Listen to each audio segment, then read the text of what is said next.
ang maids a milking or maids a milking is on what day? 7 or 8? 1, 2. Alang panalo. Ano pa kayo?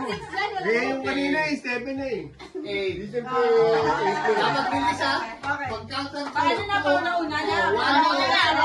Pauna na. Okay. Okay, yung first na answer na sasagutin ko is parating A talaga yun. A, B. A, B. Okay. Basta B. Basta yung pinaka-first na choice is A yun. Ang second choice is B. Okay. Ang geese a laying is on what day?